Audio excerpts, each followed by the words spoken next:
Perlu kita tahu bersama bahwa dalam kehidupan ini sangat-sangat penting bagi kita hamba Allah, orang yang beriman, setelah kita ibadah mahdah hablum minallah, untuk mampu kita bersihkan dari harta yang kita miliki, baik harta itu yang kita makan, yang kita pakai, yang kita menggunakan, bahkan yang kita simpan, hendaklah itu bersih daripada haram dan syubhat. Karena bersihnya harta yang kita miliki sangat besar dampak dan pengaruhnya bagi kita sebagai seorang mukmin. Kotornya harta yang kita miliki mengakibatkan juga menghidupkan hati ini susah dan efeknya sangat besar bagi kehidupan kita. Karena bersih hati sangat ditentukan oleh bersih daripada harta yang kita miliki. Sehingga kalau kita lihat dari beberapa hadis Rasul, di antaranya bagaimana hubungan antara kita dengan Allah. Salat hubungan kita dengan Allah. Salat adalah tempat kita bermunajah kepada Allah. Salat merupakan puncak daripada doa.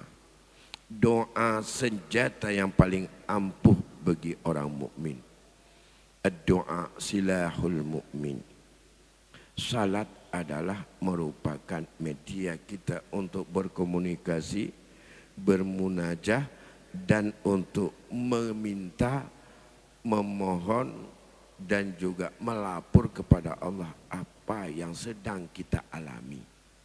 Hal-hal yang berat dalam hidup ini, agar kita bisa dipelihara daripada berbagai hal yang memurkai Allah kepada kita, itu hendaknya kita bersih.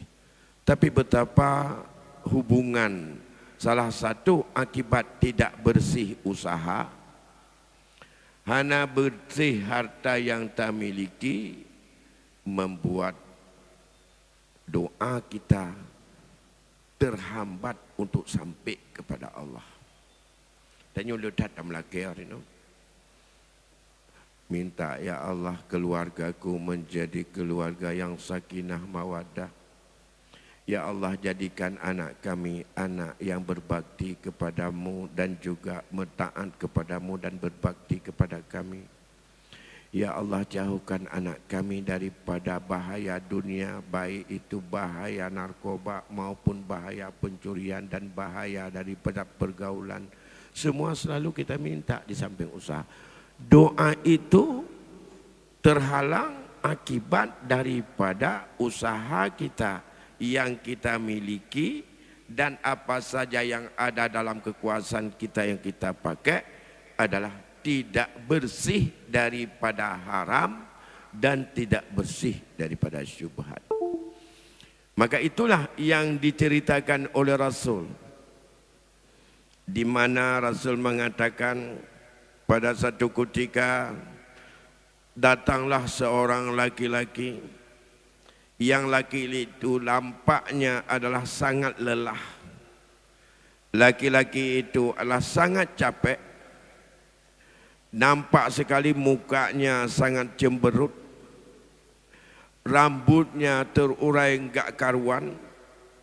Kemudian ia duduk dan ia minta kepada Allah, Ya Rabbi, Ya Rabbi. Padahal laki-laki itu yang mengapur kepada Allah, mohon kepada Allah dengan kecapean daripada perjalanan jauhnya itu. Kata Rasul, mat'amuhu haram. Makanan yang dikonsumsi dan dimakan hari ini untuk dirinya, untuk keluarganya, untuk anak keluarganya itu haram. Wa malbasu haram. pakaian yang dipakai, rumah yang dia duduk, semuanya itu adalah haram. Wa masyrabuhu haramun, apa yang dia minum, apa yang dia sumbangkan, apa yang dipakai itu semuanya haram. Wa ghuziya bil haram, dan ia terus kehidupannya di dalam keadaan keharaman.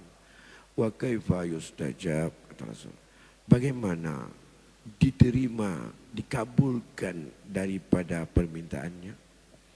Ini menunjukkan bahawa hubungan antara usaha dan yang kita peroleh hari ini, yang kita makan, yang kita minum, yang kita pakai, yang kita simpan, yang kita sumbang, yang kita infak, andai kata itu tidak bersih, berdampak dan berefeklah untuk Allah menerima doa kita. Allah tidak akan menerima doa hamba yang ia bergelut, apa yang dipakai, dimanfaatkan dan segala macam untuk diri dan keluarganya sumbernya haram. Hai, walaupun kita nyopi memang semayang, tapi tak meratib sampai jak wajib sampai hanjit jak wajib tajak umrah sampai jak. Tapi yang buat macam bunuhnya sumber haram, bahkan tiket jak umrah pun kadang-kadang hanya jelas. Kalau bukan haram ya syubhat. Dema kan hinan kepegah haram. Bagaimana dengan syubhat? Kita ingat di mana Rasul bersabda, halal, haram, syubhat. Al-halalu bayyinun, kata Rasul. Yang halal itu sudah jelas. Wal haramu bayyinun. Yang haram pun sudah jelas. Wa bainahuma mutasyabihat. Antara halal dan haram yang tidak jelas kepada halal, tidak jelas kepada haram, seremang-remang. Itu adalah mutasyabihat, itulah yang syubhat. Famanittaqa, maka siapa yang mampu untuk membersihkan dirinya daripada syubhat? Kalau sanggup kita bersihkan dirinya. Sebelum bersih lain, ini bersih dulu. Faqad istabara'a min dinihi wa irdihi. Orang itu akan mampu menjaga dan lepas dirinya daripada agama dan daripada kehormatannya. So yang pelaradro daripada syubhat, ia menjadi orang yang bisa untuk lepas tanggungjawab dengan segala tuntutan agama, dan harga dirinya akan selalu mulia dan dipuji, dikenang, dan itu adalah dianggap kebaikan dan orang yang mulia oleh manusia dan oleh Allah. Nah, tapi siapa saja yang bermain dalam konteks syubhat, itu sama seperti seorang pengembala yang mengembala ternaknya di pinggir sumur. Harap-harap lebih besar kemungkinan dia akan terjebak dan jatuh dalam sumur. Haram adalah sumur, batas tentang bahayanya yang Allah berikan. Main di pinggir haram dalam syubhat sama dengan main dekat-dekat haram. Main dekat haram akan mudah terjebak masuk dalam haram, itulah jatuh dalam sumur. Maka itu semuanya di ujungnya dihubungkanlah bahwa hati seseorang, ala inna fil jasadi mudghah, kata Rasul, taulah dalam hati ini ada segumpal darah. Iza saluha saluhal jasadu kulluh, iza fasadat fasadal jasadu kulluh, ala wahyal qalbu. Di ujung al halalu bainan wal haramu bainan wa baina mutasyabihat, dan di ujungnya Allah Rasul mengingatkan bahwa setiap hamba Allah, setiap manusia, maka ada satu gumpal darah dalam tubuhnya. Darah itu bila baik, seluruh tubuhnya akan baik. Menjelmalah orang yang baik. Darah itu jelek, jahat, pendendam, dengki, curang, ulul, maka seluruh tubuhnya akan menampakkan gerakannya tidak pernah ikhlas terhadap apa di lahir, tapi apa yang terpendam dalam hati. Apa segumpal darah itu? Wahyal qalbu. Itulah hati. Hati adalah potensi segenap manusia. Hati itu terakumulasi daripada segumpal darah. Darah keras. Darah itu lahir daripada apa yang dimakan oleh manusia. Jek ke darah, darah jek ke athau. Dan itulah yang jek. Yang hana jek ke darah ke athau, jek ke najis. Sudah kita buang. Yang tidak semuanya jadi daging, tidak semuanya menjadi untuk menjadi kelancaran darah dalam tubuh. Darah, kelancaran darah itulah sebagai alur Allah berikan ruh kepada kita. Saripati darah itulah sentral daripada raja, segala raja bagi seseorang. Kalau darah ini sumbernya jelek, halal, bagus. Bila sumber darah ini dari makan, yang dimakan itu adalah dari yang haram atau syubhat, maka hatinya haji syubhat. Menyola yang haram, hatinya hati daripada benda haram. Punya hati syubhat kiban, leklap. Kuitik iya kan, kuitik belati kan, kuitik antar kan. Kiban cik 3 tahun. Maka jika hati leklap. Menjanjan karena Allah, menjanjan karena ilah, menjanjan karena macam-macam itu.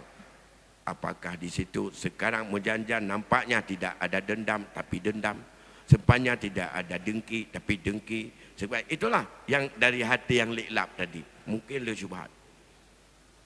Yang ingin saya sampaikan di sini berkaitan dengan halal, sudah jelas kata Rasul. Yang halal itu adalah bisa saja sumber yang ada di dalam tanah, bila tanah itu adalah dimiliki oleh seorang perseorang, apa saja yang dalam tanahnya. Apakah itu sudah Allah taruh atau ditaruh orang, atau kita tanam sendiri, apa yang tumbuh itu halal milik kita. Tapi baik ya tanam kau. Dan baik getanya tak aku dalam tanah kau, dalam tanah itu adalah karena milik. Atau benda itu yang haram, apa saja yang di laut yang sanggup untuk kita gemerang, apakah mau ngambil dengan kail, mau ambil dengan jia, bukan dengan melangur, dengan kepandaian jia tak melangur lagi, tak batang ngaji, tak drop, tak puas, tak mudah, tak pajuk, itu halal. Mau dijual sah. Nah, itu jenis-jenis yang halal. Ada yang halal itu dengan proses pertukaran, yang kita kenal jual beli.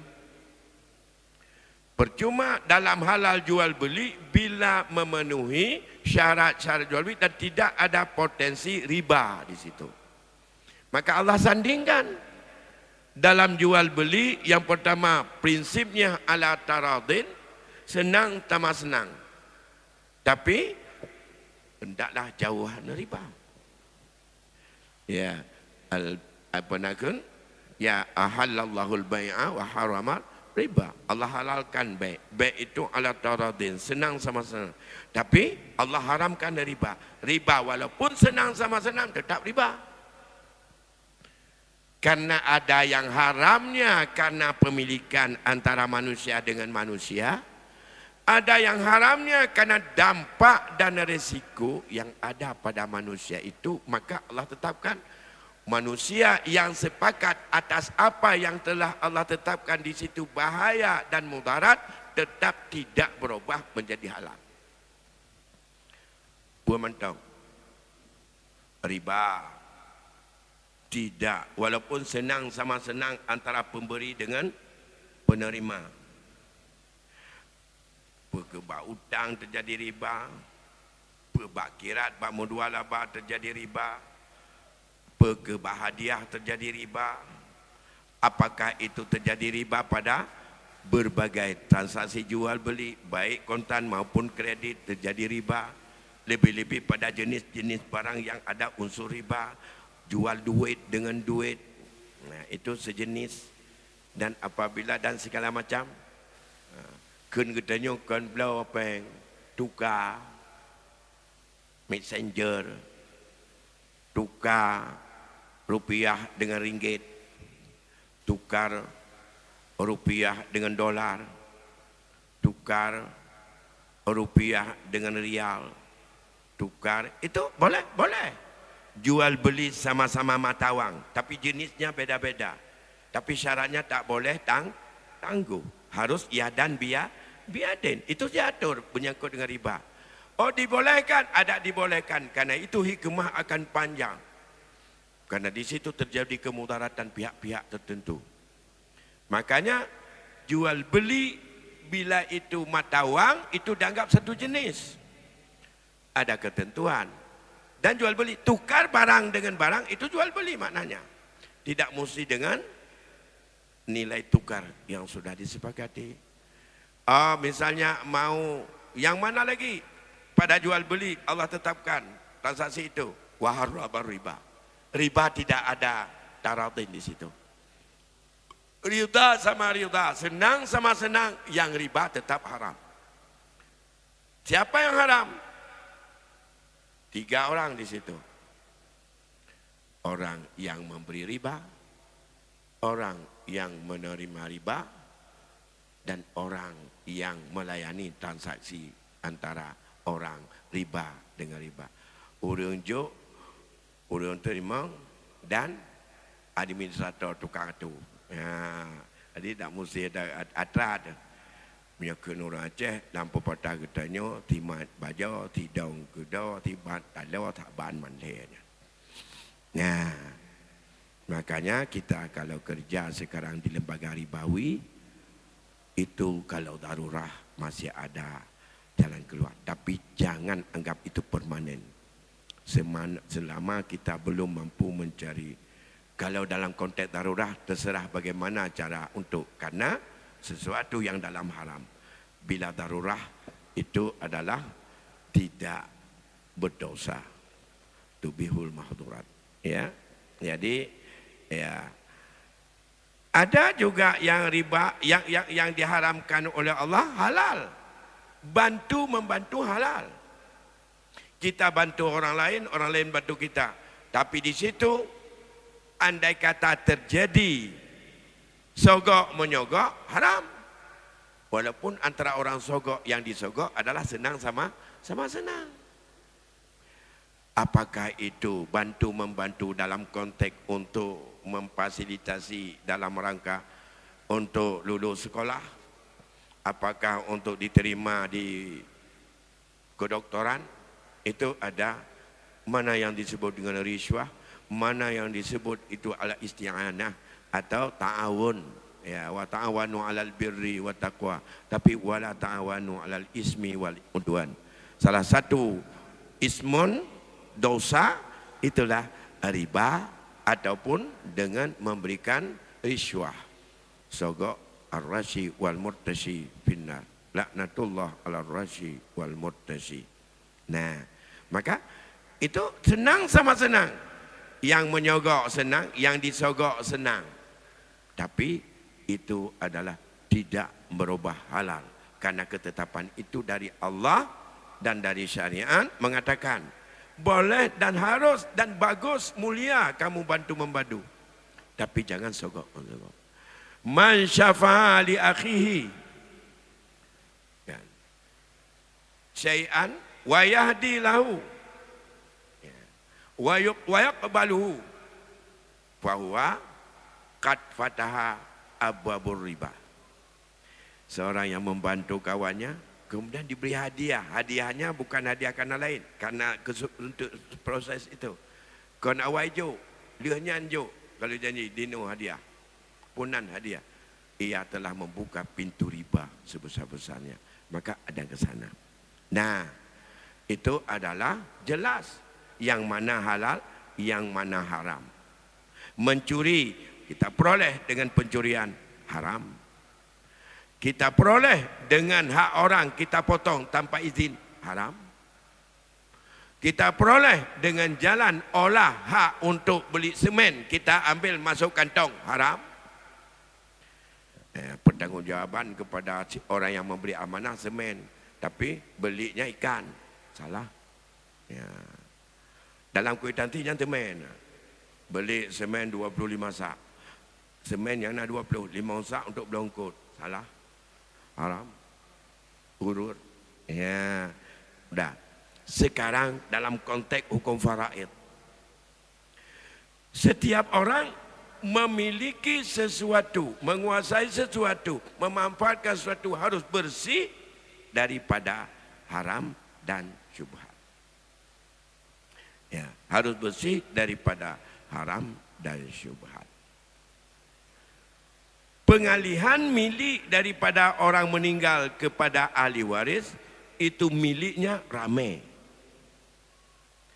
Menguasai oleh sebahagian ahli waris terhadap milik orang ramai tersebut adalah menguasai tidak bersih punyanya.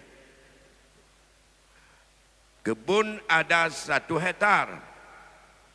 Saya punya hak di situ 1/4 dalam kebun itu. Orang lain punya hak di situ 1/4, lain lagi ada setengah. Saya yang 1/4 mengurus kebun itu, saya ambil seluruh hasilnya tanpa perhitungan berapa biaya kerja segala macam, tanpa minta izin kepada yang 3 orang lagi, yang 75%, yang halal saya makan di situ hanya 25% hasilnya. 75% Hana terkena syubhat. Tambah hana jelas. Puna izin pun hana. Ya. Orang yang izinnya tahu enggak berapa hak dia yang diminta izin. Makanya terjadilah syubhat. Karena mengapa? Milik saat itu adalah seluruh ahli waris menurut kadar masing-masing. Kapan dimiliki itu? Mulai meninggalnya pewaris. Gak apa-apa, kan punya suami saya. Nah, punya suami sendiri. Kalau suami yang meninggal, isteri tidak menguasai semuanya karena Allah tidak mengalihkan kepada isteri. Ya. Tapi punya banyak orang di situ. Menguasai milik orang banyak yang tidak mendapat izin orang banyak. Kita sendiri itu adalah yang bukan hak kita. Itu disebut dengan syubhat. Bahkan haram. Tidak bisa kita makan punya orang itu tanpa ada izin. Nah, yang kedua, ya, andai kata 1 hari setelah meninggal, bolehkah untuk ditunda pembahagian warisan? Untuk penundaan pembagian warisan sebaiknya dilakukan terus untuk siapa pemilik masing-masing. Andai kata dia izinkan kepada siapa diizinkan, ia sudah tahu berapa hak dia dan nilainya yang dia izinkan. Sebaiknya dan wajib dilakukan segera untuk menyerahkan sebuah amanah. Itu amanah dari Allah kepada ahli waris yang balik, yang berakal untuk menyerahkan nilai hak masing-masing ahli waris. Dari siapa? Dari Allah. Khianat amanah hukumnya dosa. Khianat amanah bagian dari sifat munafik. Khianat amanah, tanda dunia ini akan terjadi fitnah. Semakin banyak orang khianati amanah, akan semakin tinggi nilai fitnah yang akan timbul. Khianat amanah merupakan perbuatan yang sangat-sangat tidak terpuji. Jadi beda amanah mentang tantang menyojut ke wali kotanya harus amanah. Dia ke kecil baru amanah. Jud ke ahli waris yang natu amanah dari Allah terhadap apa yang ditinggalkan oleh waris. Kalau dia punya kekuasaan dan dia tidak tanya, ataupun kalau tidak bisa dia tanya kepada orang yang ahlinya, dan ia terus untuk membiarkan, salah satu itu adalah menyia-nyiakan amanah. Sama dengan saya titip 10.000 atau 1 juta uang untuk anak saya pada seseorang, suruh ke Banda Aceh. Pak Nasir mau ke Banda Aceh, ya tolong ini uang 1 juta amanah ya untuk diberikan pada anak saya. Dia butuh di sana untuk uang kuliah. Dia mau bayar kos pada Syria, ya. Saya mengapa kasih sama dia? Itu amanah. Semoga Pak Nasir sudah kenal anak saya di sana barangkali. Kemudian dia juga ada melewati dan tidak membutuhkan banyak biaya untuk tahu dapat di mana. Kemudian Pak Nasir enggak kasih-kasih. Sudah ke Banda Aceh, pulang lagi ke sini. Sudah 4 kali bolak-balik ke Banda Aceh. Sampai dengan 10 tahun kemudian belum diberikan. Ia akui uang yang pertama tahun 2000 saya berikan pada beliau, saya suruh 1 juta, nilainya beda dengan 2030. Nilainya beda manfaatnya. Yang orang cik katanya meninggal tahun 2000 aja menyona tanah murangkali seperempat rantai atau 50 meter. Yang menyokong belah dia ke pegak belukoh. Ya. Orangnya dirantai tak belah hantar dia maupun dati ilmu. Karena nilai wang ini akan semakin hari juga akan semakin tinggi. Yang kemtaban bergalam tapi ke andai kata dulu dia untuk membeli seekor lembu 20 tahun yang kau ikut, na nilai harta bak orang syik ganyan tabah 5 nilai. Andai kata seekor lembu dulu waktu masih hanya 1 juta sudah gede lembu. Tahun 2000 dulu lembu yang sudah punya adik satu yang ia itu jantan paling hebat itu cukup besar sudah 1 juta. Tak bayangkan temunya geblau le moinong. Tahun 2000 padu bahana kata biar orangnya. Orangnya nak tajuk-juk tanya. Tajuk depan nak nilai dia itu hanya 2 juta. Menyaur je mentemu anak 5 sabah. Kaya pula padu ke paju labah. Orangnya tak pula tanahnya nilai dia tetap 1 juta misalnya. Hari ini kita berikan nilai 1 juta untuk dia. Dia dapat apa? Kambing pun tak dapat. Gara-gara melambat-lambatkan menunaikan amanah. Bahkan kalau dari manusia kita ambil itu terasa betul, kalau tidak nanti kita malu bertemu dengan yang punya amanah. Oh manyu malam Rabu melempau bunawi intinya kamalai aku kalau kujuk. Kadang-kadang punya gara-garanya ada jak masjid. Nama kalau kujuk agaknya aku tanya untuk punya mana aku jak masjid malahnya baku jak ke dia masjid lain. Bahkan nabu untuk tanya orang peng orangnya kalau lonjok. Habis boy tanya dengan masjid oh gara-garanya. Mengapa? Karena di situ dengan manusia nampak langsung akan malu bila ditanya amanah itu. Pernahkah terasa dalam iman kita? 20 tahun yang lalu Allah titipkan harta orang yang sudah orang tua kita yang meninggal. Disuruh teruskan kepada yang berhak. Sudah 22 tahun. Pernahkah kita malu dengan Allah di saat kita salat? Pernahkah kita perasaan malu dengan Allah di saat kita tawajuh? Kita berzikir? Apalagi Allah alimul ghaibi wa syahadah. Yang gaib itu pada Allah. Yang dia zahir dan batin. sirri wal alaniyah lam tatom ya nak manusia kajut beta jak kena namun pok Allah saja. Apakah ada iman kita seperti itu?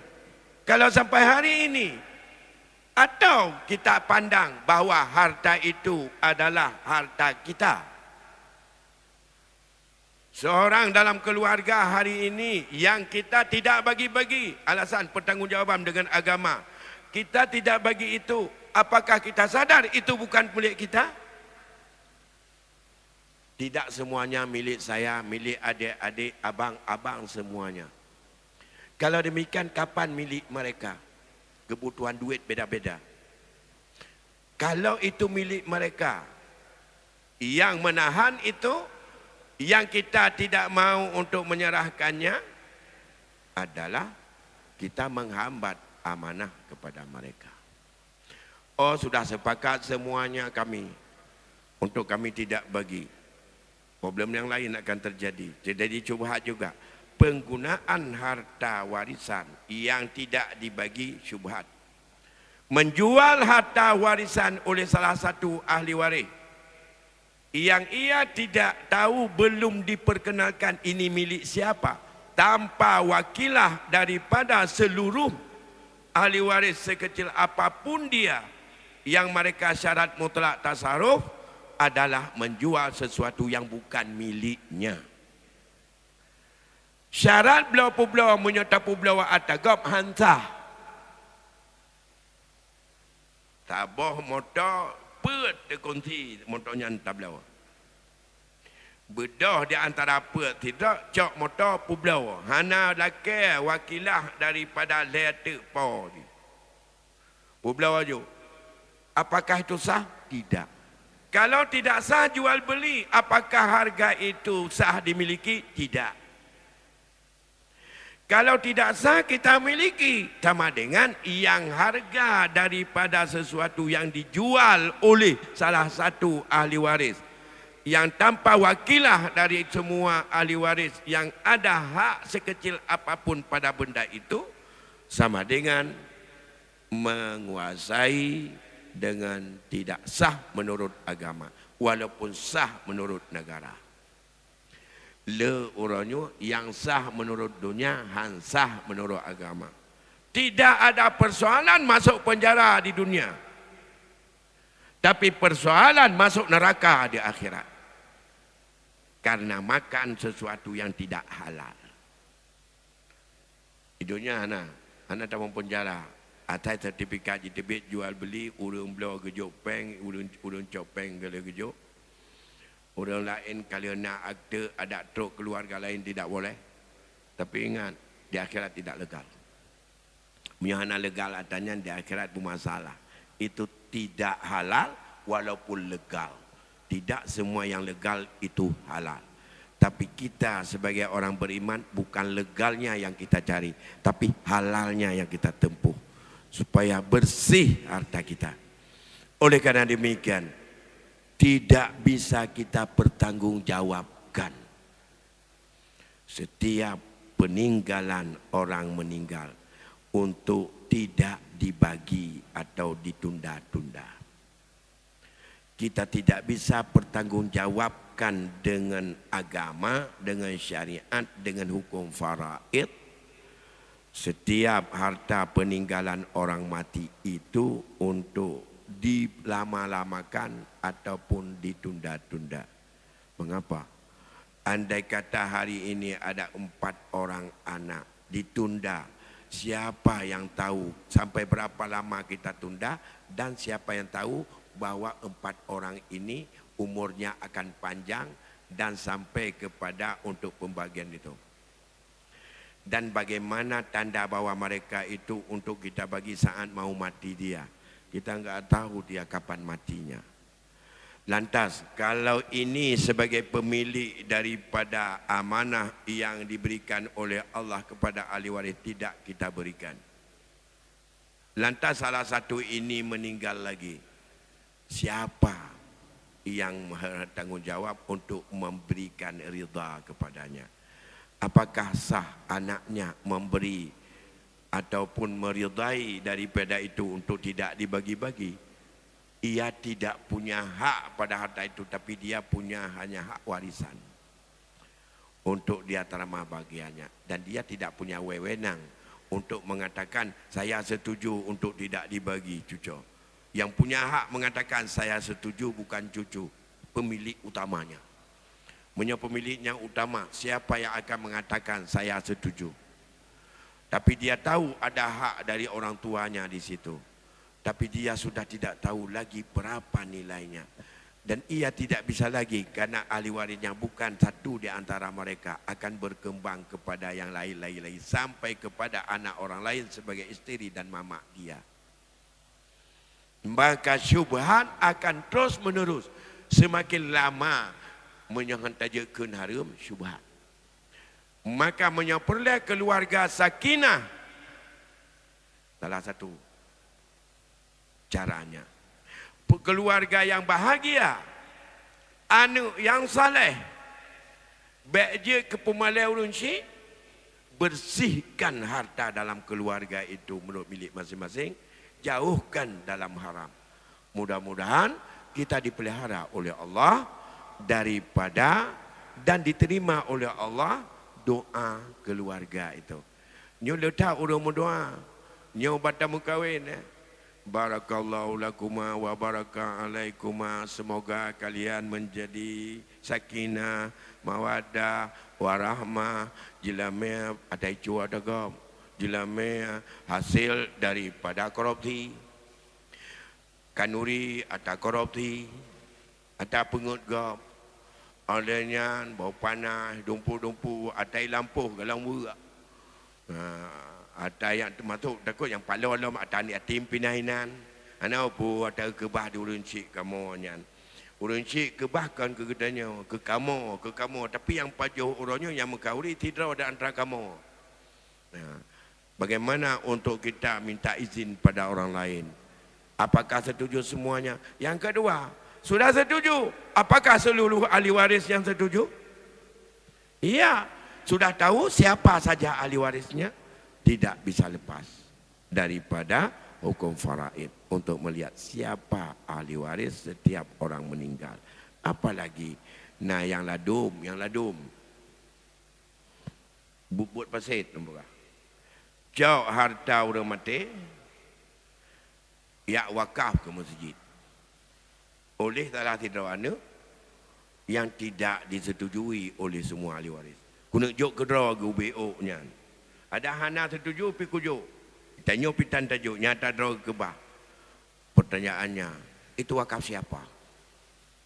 Wakaf almarhum, punya wakaf ketanya orang meninggalnya, wakaf orang meninggal jinu wakaf. Baik pres diwakaf oleh anak sebagai penerima pusaka. Kalau demikian, silakan dia wakaf. Tapi bukan wakaf orang tuanya itu. Wakafnya wakaf dia. Fahala wakafnya untuk orang tuanya. Ya, wakafnya wakaf dia.